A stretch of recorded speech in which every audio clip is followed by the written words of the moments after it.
Box Production.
Bana ruhsat ver, durmuşum yazmağa terledim.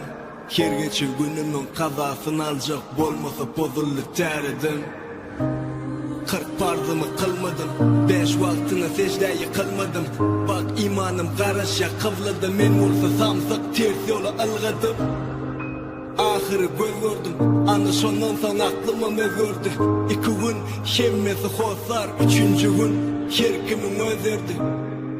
Her kime közeydi, hemmesi aranı kessedi. Nefsim bilen 2 çakalım, günahımı sanıdım tesvidi. Günahım utanana, utanana, utanana. Yaralım utanana, utanana, utanana. Yalanım utanana, ey, hakikat utanana, ey. Başıma mama, bir yerde oturana, ey.